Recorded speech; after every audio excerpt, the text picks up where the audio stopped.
예수님께서 약속하신 대로 성령이 임하셨어요. 성령이 임하셨다는 것은 바로 교회가 시작이 되었다는 것을 의미합니다.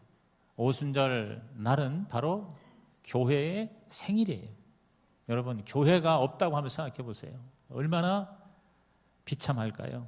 구원도 없고 하나님도 만날 수 없고 죄도 사함받을 수 없고 또 천국에 갈 수도 없어요. 그래서 이 교회가 바로 사실은 우리 인류의 희망이에요. 그래서 미국에 제가 참 존경하는 빌 하이벨스 목사님, 한때 미국 최대의 교회 담임 목사, 시카고에 있는 윌러 크리크 교회 목사님이 늘 입에 달고 하는 말이 그 말이에요. The church is the only hope of the world. 교회는 세상의 유일한 희망이다. 시작. 교회는 세상의 유일한 희망이다. 참 멋있는 말이에요. 그렇습니다. 교회가 희망이에요. 그러므로 성시교회도 이 땅의 희망이 되어야 될 줄로 믿습니다. 그럼 우리 교회가 지향하는 교회 모습이 뭐냐? 뭐 어느 교회가 잘 된다더라, 어느 교회가 부흥했다더라, 그것이 우리의 바라는 바가 아니고요. 오늘 이 본문이에요. 사도행전이에요. 신약의 최초의 교회, 예루살렘 교회. 제가 요새 이 사도행전을 강의에 설교하는 이유는 올해 저는 우리 모든 성도가 다 초대교인이 되고 우리 성시교회가 바로 사도행전 교회가 되기를 원하는 것입니다. 그래서 저는 오늘 제목을 바로 그 교회, 시작, 바로 그 교회, The Church, 바로 그 교회. 바로 그 교회가 뭐냐? 여러 많은 교회 중에 하나인 교회가 아니라 바로 우리 교회의 원조요. 저와 여러분 교회의 가장 이상형이 뭐냐? 바로 사도행전 교회, 최초의 교회예요. 그 교회의 모습이 오늘 너무나도 잘 나와 있어요. 그래서 오늘 여러분은 이 설교를 잘 듣고 매일 기도해 줬으면 좋겠어요. 우리 교회가 바로 이 교회가 되게 해 주십시오. 첫째, 바로 그 교회, 사도행전 교회는 어떤 교회느냐? 회개와 죄사함이 있는 교회. 시작. 회개와 죄사함이 있는 교회였어요. 회개와 죄사함은 교회의 유일무이한 절대적인 가치입니다. 베드로가 지난주에 설교했잖아요.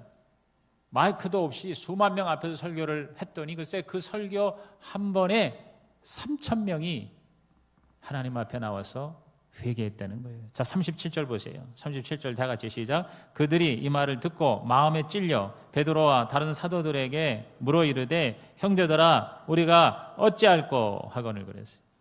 베드로의 설교를 듣고 사람들이 마음에 찔려. 시작. 마음에 찔려. 저는 우리 교회에 여러분들이 와서 예배 드릴 때마다 그저 좋은 말 듣고 기분이 좋은 게 아니고 마음에 찔리는 은혜가 있기를 주의 이름으로 축원합니다. 하나님의 말씀이 내 마음을 치는 거예요. 다시 말해서 우리가 죄인인 거를 깨닫는 거예요. 하나님이라는 거울에 내 자신을 비춰보니 나는 내가 괜찮은 사람인 줄 알았는데 얼마나 추악한 죄인인 거를 깨닫고 마음에 찔려서 어찌할꼬. 그러자 베드로가 얘기합니다. 자, 38절 중요합니다. 38절 시작. 베드로가 이르되 너희가 회개하여 각각 예수 그리스도의 이름으로 세례를 받고 죄사함을 받으라. 그리하면 성령의 선물을 받으리니 그랬어요. 따라합시다. 회개하여 죄사함을 받으라. 자, 회개와 죄사함이에요. 회개와 죄사함. 이게 가장 중요한 키워드예요. 중심 단어예요. 여러분 기독교는요. 우선 출발이 뭐냐? 회개. 회개라는 게 뭐냐? 회개라는 거는 자기의 죄를 인정하는 거예요. 그래서 자신의 방향을 바꾸는 거예요. Change of mind, 마음을 바꾸는 거예요. 여러분 이 세상에는 두 개의 방향밖에 없어요. 인생의 모든 방향이 첫째 하나님을 향하여 가는 방향, 두 번째 하나님을 등지는 방향. 이 두 가지밖에 없습니다. 여러 종류의 인생과 삶의 모습이 있지만 결국 하나님을 향하여 가는 인생이냐 아니면 하나님을 등지는 인생이냐, 사실은 이 두 가지밖에 없어요. 오늘 저와 여러분은 회개해서 방향을 바꿔서 세상을 향하던 우리의 인생의 방향이 하나님을 향하여 가고 죄를 짓는 방향이 죄를 이기는 방향으로 저와 여러분이 구원받은 줄로 믿습니다. 사실 결정적인 어떤 체험, 예를 들어서 뭐 바울이 다메섹에 가다가 그냥 쓰러지는 이런 결정적인 체험을 한 사람은 몰라도 그렇지 않은 사람들은 자기가 구원을 받아도 어떤 그 증상을 그렇게 쉽게 느끼지 못할 때가 있어요. 내가 진짜 거듭났는지, 내가 정말 구원받았는지, 내가 중생을 했는지 그걸 정확히 알 수 없을 경우가 있습니다. 예를 들어서 여자가 임신을 했는데 임신 초기에는 임신이 됐는지 안 되는지 사실은 잘 모르는 것, 그와 비슷해요. 여러분, 이 암이 지난번 우리 목요 집회에 너무 좋은 강의를 들었죠. 암 치료, 행복한 암 치료. 근데 이 암이 무서운 게요, 그 병 자체가 무서운 거라기보다 이 암은 증상이 안 나타나는 거예요. 괜찮아, 멀쩡해. 그런데 나중에 아파서 가보니까 이미 뭐예요? 말기예요. 이게 무서워요. 암이 그래서 무서운 거예요. 그러니까 조기 진단이 최고의 암의 치유라는 것이 이제 상식으로 돼 있잖아요. 그러니까 암 걸린 사람들 내가 암 걸렸는지 안 걸렸는지 잘 모르잖아요. 다시 말해서 우리도 구원을 받았지만 내가 진짜 구원받은지 안 받았는지 어떤 증상이나 어떤 자각이 사실 없을 수 있어요. 있으면 좋아요. 있는 게 사실 정상이에요. 성령 받으면. 그런데 없을 수 있어요. 그러나 중요한 건 뭐냐면 방향이 하나님을 향하느냐 안 하느냐. 이것은 분명히 해야 된다. 아멘입니까? 방향을 바꾸느라 어떤 사람은 굉장히 빠른 속도로 하나님을 향해서 달려갑니다. 독수의 날개치며 올라간 것 같이 막 그냥 자나깨나 앉아나 서나 주님이 너무너무 갈급해서 주님을 사랑해서 열심히 교회 나오고 말씀을 공부하고 기도를 하고 그리고 주님을 섬기는 일을 하다 보니까 1년, 2년 내에 엄청나게 영적으로 성장할 수도 있어요. 어떤 사람은요 평생이 걸려도 성장을 안 하는 것 같아요. 뒤로 가는 사람이 있어. 오히려 또 방황하다가 죽기 직전에 늙어망하게 그때 제대로 정신이 차려서 그때 주님이 보여서 가까스로 턱걸이로 구원받는 사람도 있을 수 있어요. 다시 말해서 속도의 차이는 있어요. 속도의 차이. 이왕이면 여러분은 빠른 속도로 우리 주님께 성장하는 믿음이 되기를 주의 이름으로 축원합니다. 그런데 속도가 좀 빠르거나 느린 거 이런 양적인 차이보다 중요한 게 뭐냐면 방향이 하나님을 향하냐 아니면 하나님을 등지느냐. 진짜 회개한 사람은 여러분 좀 더디 가더라도 좀 속도가 느리더라도 분명한 것은 절대 하나님을 부인하지 않고 하나님을 향하여 가는 자인 줄로 믿습니다.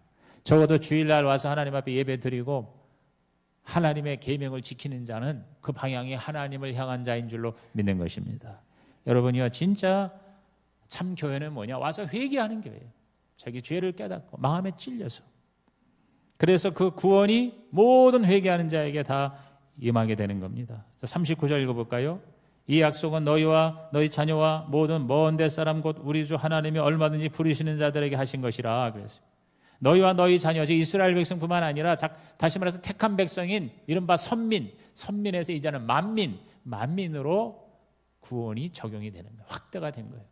그래서 저 먼 데 사람이에요. 우리예요, 우리. 시간적으로 멀고 공간적으로 멀어요. 2000년 전에 저 유대 땅에서 시작한 그 교회, 그 성령의 구원의 은혜가 오늘 저와 여러분에게도 임하여 오늘 이 자리에 이 시간에 하나님 앞에 예배를 드리게 되는 줄로 믿는 것입니다. 회개와 죄사함은 구원의 전제 조건인 것입니다. 베드로는 자기의 간증을 통해서 구원의 필요성을 역설하면서 자 40절 말씀 다 같이 시작. 또 여러 말로 확증하며 권하여 이르되 너희가 이 패역한 세대에서 구원을 받아라. 따라합시다. 구원을 받아라. 여러분 오늘 우리 모두는 다 죄인이에요. 저와 여러분이 예수 믿고 난 다음에도 죄를 전혀 안 지을 수 없어요. 이 세상에 성자가 없습니다. 예수님 외에는 의인이 없어요. 우리가 예수 믿고 나서도 물 마시듯이 죄를 짓지 않습니까? 그럼 뭐예요? 우리가 계속 하나님 앞에 나와서 하나님 앞에 뭐예요? 우리가 죄를 고백해야 돼요. 회개는 다시 말해서 방향을 완전히 트는 거는 일생에 한 번만 하는 거예요. 그걸 conversion, 회개라고 그래요. 그러면 예수 믿고 나서 회개하고 나서 우리가 또 죄 짓고 이 죄 짓는 거를 끊임없이 우리는 하나님 앞에 나와서 마음에 찔려서 하나님 앞에 우리 죄를 토해내는 걸 그걸 뭐라고 그러느냐? 자백이라는 거예요. 고백이라는 거예요. 영어로 confession. conversion 회개가 아니라 confession 이거 자백하는 거예요. 고백하는 거예요. 요한일서 1장 9절에 만일 우리가 우리 죄를 자백하면 하나님이 미쁘시고 의로우사 우리 죄를 사하시고 우리를 모든 불의에서 깨끗하게 하실 것이다. 할렐루야. 이것이 바로 뭐예요? 매일매일 우리는 죄를 하나님 앞에 인정하고 용서를 받아야 돼요. 용서. 여러분, 죄가 용서받는 것이 바로 교회예요. 교회가 의인이 있는 것이 아니에요. 죄인들로 가득 차 있습니다. 교회가 뭐 그래? 교회 왜 이렇게 문제가 많아? 교회 때문에 상처받았다고 그러고 교회가 문제가 있어서 안 나간다고 그러고 그러는데 여러분 교회가 성자들의 모임이 아닙니다. 죄인들의 모임입니다. 죄인들로 가득 찬 곳이 교회입니다. 어떻게 보면 자기가 진짜 죄인인 거를 깨닫고 아는 사람들이 모인 곳이 바로 교회예요. 저와 여러분은 죄인이에요, 죄인. 그러나 용서받은 죄인이에요. 용서받은 죄인. 결국 용서받지 못한 죄인과 용서받은 죄인 그 두 가지 종류밖에 없는 거예요. 그러므로 우리가 다 모여 하나님 앞에 날마다 죄를 고백해야 하는 죄인인 것을 우리는 인정해야 돼요. 그래서 교회에 여러 가지 많은 문제가 있고 어려움이 있고 골치가 아픈 건 당연한 거예요. 왜? 죄인들이 모인 곳이니까. 그러나 우리 주님 앞에 나와서 예수님의 십자가 보혈로 다 용서를 받고 갈수록 더 죄를 덜 짓고 갈수록 더 죄를 이기고 그래서 점점 하나님 앞에 의롭다함을 받는 저와 여러분이 되시기를 주의 이름으로 축원합니다. 마이크가 전혀 없던 시절에 이 베드로가요 수만 명 앞에서 정말 하나님께서 놀랍게 역사하셔서 큰 소리로 했는지 아니면 다 귀에 이렇게 들리게 했는지 어쨌든 수많은 사람이 듣고요 하나님 앞에 나와서 회개하고 세례까지 받은 사람이 글쎄 3,000명이 되었다는 거예요. 자, 41절 보십시오. 그 말을 받은 사람들은 세례를 받음에 이날에 신도의 수가 3,000이나 더하더라. 할렐루야. 3,000. 이게 기적 아니고 무엇이겠어요? 이 장면을 한번 생각해 보는 거예요. 3,000명을 세례를 준다, 침례를 베푼다는 거는 이건 진짜 놀라운 일이에요. 제가 여덕에 부목사를 있을 때 여름에 이제 막 세례를 주면 워낙 성도가 많으니까 막 1,000명, 2,000명까지 세례를 받아요. 그게 이제 부목사 중에 세례를 침례를 하게 됩니다. 제가 최대 한 300~400명까지 침례를 베푼 적이 있는데 여러분 완전히 녹초가 됩니다. 물에 들어갔다 나왔다 이게 간단한 것 같지만 이 세례 침례가 대단한 거예요. 근데 3,000명이란 말이에요. 3,000명. 제가 예루살렘에 여러 번 가봤습니다만 예루살렘에 그렇게 물가가 이렇게 많지가 않거든요. 그런데 어떻게 해서 3,000명을 세례를 주었는가? 사실은 이거 놀라운 일이에요. 아마 제가 볼 때 그 120명의 제자들이 다 이렇게 몇십 명씩 맡아가지고 어디 데리고 가서 물 있는 곳에 가서 여기 분명히 웹타이즈드 즉 침례했다. 물속에 들어갔다 나온 세례거든요. 이게 약식 세례가 아니거든요. 그러니까 아마 이 예루살렘이 지금 어마어마한 소동이 일어난 거야. 다 눈물을 흘리고 통곡을 하고 죄를 고백하고 그리고 주님을 영접하고 세례를 받는 날이 글쎄 단 하루 만에 이루어졌다는 것이죠. 오늘 우리 성시교회도 이러한 회개의 역사가 있는 교회가 되게 하여 주시옵소서. 많은 죄인들이 와서 죄사함을 받고 하나님 앞에 세례받는 사람이 넘치는 교회가 되게 하여 주옵소서. 여러분이 이렇게 기도해 주시기를 주의 이름으로 부탁을 드립니다. 두 번째로 그 교회, 이 사도행전 교회는 말씀과 기도가 있는 교회. 시작. 말씀과 기도가 있는 교회였습니다. 42절 있습니다. 그들이 사도의 가르침을 받아 서로 교제하고 떡을 떼며 오로지 기도하기를 힘쓰니라. 여러분이 올해 10배의 믿음이 되려면 성경을 읽을 때도 10사람의 몫으로 읽어주시기를 바랍니다. 여기 보니까 사도의 가르침 밑줄 치세요. 그리고 기도하기를 밑줄 치세요. 즉 말씀과 기도죠. 그리고 교제하고 떡을 뗐다. 이 떡을 뗐다는 것은 성찬, 오늘 이 성찬을 의미하는 거예요. 다시 말해서 예배. 정말 하나님이 기쁘게 받으시는 그 예배가 있는 교회가 되었다. 여러분이 교회 나와서 가장 중요한 가치는 바로 뭐냐? 하나님의 말씀을 듣는 거예요. 말씀을 가르침을 받고요. 기도하는 거예요. 이것이 교회 나오는 가장 큰 이유가 되고 목적이 되고 가치가 되기를 주의 이름으로 부탁을 드립니다. 다른 것이 교회 나오는 목적이 되면요. 여러분이 실족합니다. 교회는 바로 하나님 만나고 하나님 말씀 받고 그리고 열심히 나와서 기도하는 게 바로 그게 교회예요. 더 처치, 바로 그 교회가 바로 이런 교회예요. 수직적으로 하나님과 예배하고 수평적으로 사람들과 교통하는 것이 바로 교회라는 것입니다. 여러분 이 세상에 하나님의 말씀을 가르치는 곳은 교회밖에 없어요. 죄를 깨닫게 하고 죄를 용서함 받고 그리고 거듭나게 해서 하나님의 사람이 되어 하나님의 말씀을 여러분 가르침 받는 곳은 교회밖에 없는 거예요. 그래서 교회가 귀한 거예요. 이 세상에 아무리 좋은 학교 나왔어요. 하버드, 아이브리그 나왔어요. 스카이 대학을 나왔다고 하더라도 여러분 하나님의 말씀이 없으면 거기서 거기에요. 요새 개그 콘서트에서 잠깐 보니까 도찐, 개찐 뭐 그런 게 있더라고. 거기서 거기, 도찐, 개찐. 여러분 그거예요. 조금 양적으로 좀 똑똑하고 더 많이 배웠느냐, 덜 배웠느냐, 조금 더 잘 사느냐, 못 사느냐, 양적인 차이지. 그러나 여러분 교회는 질적인 차이를 만들어내는 것이 교회예요. 완전히 하나님의 사람이냐, 아니냐. 이건 결정적인 뭐예요? 질적 차이예요. 질적 차이. 차원이 다른 거예요. 오늘 여러분이요, 교회 와서 하나님 말씀을 열심히 배우고 하나님께 기도하는 초대교회가 되기를, 그 교회가 되기를 주님의 이름으로 축복합니다. 여러분 그것이 가장 중요한 것입니다. 세 번째로 그 교회는 기사와 표적이 있는 교회예요. 시작. 기사와 표적이 있는 교회입니다. 43절을 읽습니다. 사람마다 두려워하는데 사도들로 말미암아 기사와 표적이 많이 나타났다 그랬어요. 기사와 표적을 줄이면 기적이죠. 기적. 성령의 임재 자체가 기적이었잖아요. 120문대에게 바람처럼 불처럼 임하고 막 방언이 유창하게 터지고 초자연적인 현상이 일어나게 되었어요. 그 외에 뭐 많은 기적이 일어났겠죠. 뭐 병이 치유가 되고 그 다음에 귀신이 쫓겨나가고 그리고 어떤 거룩한 그런 어떤 하나님의 임재가 이 초대교회 그 교회에 강력하게 나타났으리라고 보는 것입니다. 여러분 그 캐톨릭에서 성모 마리아 상 있잖아요. 성모 마리아 상에 뭐 어느 깊은 시골에 조그만 성당에 성모 마리아에서 눈에서 눈물이 흐르더라.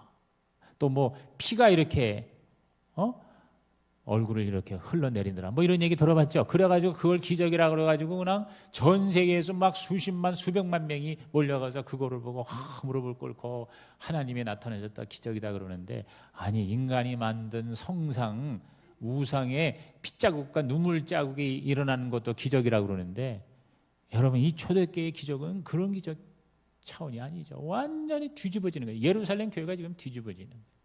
하나님 우리 교회에도 기적이 일어나게 하여 주시옵소서. 예수 믿는다는 것은 기적을 믿는 겁니다. I believe in miracle. 따라합시다. 나는 기적을 믿습니다. 옆에 있는 분들한테 당신에게 기적이 일어납니다. 여러분 우리가 정말 점점 이렇게 지식이 증가하고 사람이 이성적이 되고 공부 많이 하고 똑똑하다 보니까 기적을 안 믿는 거예요. 근데 사실은 교회는 기적이 일어나야 된다는 거예요. 내가 못하는 것을 하나님이 하시는 것이 기적인 줄로 믿습니다. 그러므로 여러분이 기적을 기대하고 기적을 경험하는 신자가 되기를 주의 이름으로 축복합니다. 여러분 시간 내줘서 목요일 날 우리 모여서 기도합시다. 성령 치유 집회라고 그랬는데 암 닥터가 와가지고 건강에 대한 강좌를 해서 다 좋아요. 그러나 그분도 강조하는 게 하나님이 치료하신다. 하나님이 치유하시는 기적을 구하고 그것을 기대하고 바라고 그것을 실제로 체험하는 우리 그 교회 성시교회 초대교회가 되기를 주의 이름으로 축복합니다. 네 번째로 그 교회는 어떤 교회냐? 사랑과 구제가 있는 교회였습니다. 44절을 읽습니다. 믿는 사람이 다 함께 있어 모든 물건을 서로 통용하고 그래서 따라합시다. 다 함께. 다 함께. 나 홀로가 아니에요. 다 함께예요. together. 함께란 말이에요. 함께. 여러분 교회는 함께예요. 함께. 나 혼자 잘났다고 내가 좋으면 좋고 내가 싫으면 싫은 그게 아니에요. 내가 싫어도 다 함께 거하는 것이 바로 교회인 것입니다. 이른바 공동체인 거예요. 너무 우리는 이기주의, 자기중심주의로 신앙생활도 교회생활도 그렇게 하고 있어요. 내가 좋으면 할렐루야고 내가 싫으면 놀렐루야야. 그러니까 얼마나 사람들이 이기적인지 몰라요. 그러니까 교회적으로 뭔가를 하려고 해도 그건 내 일이 아니야. 정말 나에게 직결되거나 내게 정말 무슨 만족이 있고 필요가 채워지고 플러스가 돼야 그때야 좀 내가 나가볼까. 전혀 나하고 관계없는 것이 된다면 여러분 그게 교회입니까? 교회가 아니에요. 교회는 다 함께 모여서 내 자신을 드리고 주고 그래서 다른 사람의 필요를 채우는. 자, 45절 보십시오. 또 재산과 소유를 팔아 각 사람의 필요를 따라 나눠주며 그랬어요. 나에게 얼마나 이익이 되냐, 내가 와서 얼마나 은혜를 받느냐, 그걸로만 교회가 형성되는 게 아니라는 거죠. 사실 우리가 초대교회로 가자 그러는데 이게 사실은 어떻게 보면 굉장히 엄청난 말이에요. 실천 거의 불가능할 수도 있어요. 요새 우리가 내 자산과 내 소유를 다 팔아서 그래서 교회에 빈궁한 사람들에게 나눠주고 교회 여러 가지 필요가 지금 많잖아요. 그 필요를 내가 채운다. 여러분 그런다고 그러면 정말 아마 남아있을 사람 거의 없지 않을까 하는 생각이 들 정도예요. 오늘 바로 그 교회라는 것은 뭐냐? 바로 서로 사랑하고 서로 필요를 채워주는 것입니다. 꼭 물질적인 것만이 아니에요.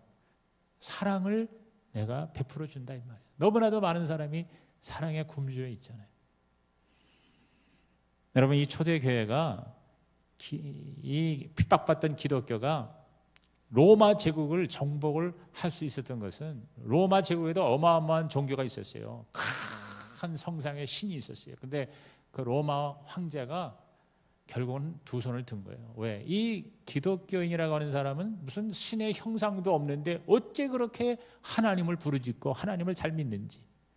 그런데 그들의 세계에는 거지도 없고 심지어 로마 사람의 극빈자들까지도 대접해주는 저 종교인들은 도대체 누구냐? 이렇게 감탄을 했다는 거 아닙니까? 단지 그저 먹을 걸 나눠주고 구제하는 정도가 아니라 자신의 가정에 초청을 하는 거예요. 식탁에 초대를 해서 같이 밥을 먹이고 그리고 격려를 해주는 거예요. 위로를 해주는 거예요. 이게 바로 더 처치, 바로 그 교회다.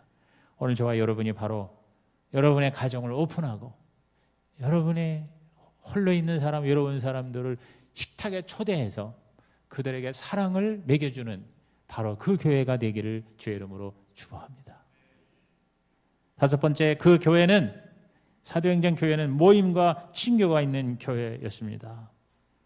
자, 46절을 다 같이 읽어봅니다. 날마다 마음을 같이하여 성전에 모이기를 힘쓰고 집에서 떡을 떼며 기쁨과 순전한 마음으로 음식을 먹었다 그랬어요. 마음을 같이 했다. 그것도 어쩌다가 날마다 마음을 같이 했다. 기쁨과 순전한 마음, 그냥 마음이 아니라 기쁨과 순전한 마음으로 날마다 마음을 같이 해서 같이 밥을 먹는 말 그대로 뭐예요? 식구죠, 식구. 교회라는 게 뭐예요? 교자가 우리나라 말도 번역이 잘 돼 있어. 가르칠 교자고 회자가 모일 회자예요. 그러니까 교회는 모임이 아니면 교회가 아니에요. 나 혼자 TV 보고 설교 듣고 은혜 받는다? 그게 교회가 아니에요. 어셈블리, 우리 교단의 이름이 명칭이 성회예요. 하나님의 성회, 어셈블리 오브 갓. 어셈블리라는 게 바로 뭐냐? 회야, 회, 모임이야, 모임. 만남과 모임, 교제입니다. 그래서 모이지 않는 건 사실 교회가 아니에요. 그러니까 여러분 개개인이 모임에 대한 적극적인 그러한 강력한 하나님의 감동이 있기를 바라요. 누구나 다 같이 먹을 수 있는 것이. 이 교회가 정말 이게 기가 막힌 그런 하나의 단체라고 할 수 있어요. 한 100여 년 전에 1890년대 그러니까 복음이 전파된 지 한 10년도 채 안 됐을 때에 서울에 교회가 얼마 없어서 한 10개밖에 없어요. 지금은 서울에 교회가 한 2만 개 돼요. 근데 그때 한 100년 전만, 그러니까 참 진짜 대단한 거 아니에요? 100여 년 전에 10개밖에 안 된 교회가, 하나도 없던 교회가 지금 서울에 2만 개, 전국에 한 5만 개 된다니까 정말 이게 보통 하나님의 축복이 아니지 않습니까? 그런데 그 서울에 있는 교회 중에 세미얼 무어 선교사가 교회를 세운 곤당골 교회가 있어요. 이 곤당골이라는 게 지금 저기 롯데호텔 그 소공동 태평역 1번지란 말이에요. 명동이란 말이지. 거기에 이제 교회가 하나 세워졌는데 세미얼 무어 선교사가 담임 목사가 돼서 교회를 개척을 해서 한 1년 되는데 여러 사람이 막 교회로 들어오는데 그중에 박성춘이라는 성도가 들어왔어요. 근데 이 박성춘이라는 사람이 누구냐면 바로 백정이었어요. 백정이 뭐죠? 백정이 도살하는 사람, 소 잡고 돼지 잡는 사람이라서 가장 천한 사람으로도 치지 않은 게 백정이에요. 백정. 이 백정 같은 놈 하면 최고의 욕이에요. 조선시대까지만 해도. 근데 이 박성춘이라는 백정이 글쎄 교회에 된 거예요. 나중에 그 알게 된 거예요. 이 사람이 신분이 백정이라는 걸 알게 된 거예요. 그러니까 적어도 그 당시에 교회가 양반하고 아무리 비천해도 상민들이 있었거든요. 장사하는 사람들. 그런데 백정이 들어온 거예요. 그래서 성도 중에 일부가 백정을 우리 교회에서 받아들일 수 없다. 그러나 담임 목사 세뮤얼 목사는 무슨 소리냐? 교회는 모든 죄인들이 다 하나님 앞에 나와서 구원받는 신분의 차별이 없는 것이 교회다. 분명히 남종이나 여종이나 다 하나님의 성령이 임하는 것이 교회다. 할렐루야. 그렇게 이제 가르친 거예요. 눈 하나 깜짝 안 하고. 그러자 그 일부 몇 사람이 교회를 떠났어요. 그리고 다른 교회를 하나 세웠어요. 그 다른 교회, 이 곤단걸 교회에서 나와서 자기네 홍문동이라고 하는 중구 삼각동에 거기에다가 교회를 하나 세운 거예요. 그런데 얼마 후에 그 곤단걸 교회가 불이 났어. 불이 나가지고 교회가 다 없어져 버렸어요. 그런데 그 뛰쳐나가서 교회를 홍문동 교회에 세운 교인들이 회개를 한 거예요. 자기들이 잘못한 걸 아는 거예요. 백정이라는 신분 때문에 안 받아들이고 따로 우리 말이야 고상한 사람들끼리 교회 세운 거에 대해서 주님께 이제 회개하고 그 불 나가지고 교회가 없는 그 곤단걸 교회 성도들 다 들어오세요. 그래가지고 합쳤어요. 합쳐가지고 나중에 이 교회가 승동교회가 돼서 승동교회라고 지금도 있습니다. 이 승동교회가 그래서 역사적인 교회예요. 근데 그 승동교회에 여러분 1907년도에 최초로 장로가 창립이 됐거든요. 근데 그 홍문동 교회에는 고종 황제의 친척이 이재선 씨라고 하는 고종 황제의 사촌 되는 분이 거기 교회를 나온 거예요. 왕족의 교회를 나온 거예요, 이제. 그래서 세례를 받고 교인이 된 거예요. 근데 여러분 나중에 승동교회에서 장로를 세웠는데 이 왕족인 이재선 씨하고 백정인 박성춘 씨가 함께 두 사람이 초대 장로로 피택이 되었다. 할렐루야. 이게 교회라. 더 처치. 바로 그 교회가 이 교회라. 여러분 오늘 우리 한국 교회가 이런 좋은 아름다운 전통이 있는 거예요. 지금은 뭐 그런가 보다 하는데 지금 우리가 무슨 신분에 무슨 차별이 있어요. 이 얼마나 요새 인권이 지금 대단한지 지금 어린이집 때문에 온 나라가 지금 맨날 떠들썩해. 오늘 내가 뉴스를 들었는데 너무 기가 막힌 게 뭐냐면 어린이 학대 뭐 이런 거 해가지고 요새 입건하는데 여러분 어린이집에서 특정 종교 기도를 하면 어린이 학대래. 이게 지금 경찰에 입건되는 그런 항목 중에 하나입니다. 왜? 강제로 기도를 하게 했다 이거예요. 그것도 학대라는 거예요. 이게 이제 지나칠 정도의 뭐냐면 지금 인권이 지금 얘기되고 있잖아요. 근데 사실 우리가 100년 전만 해도 어마어마한 신분의 차별이 있었어요.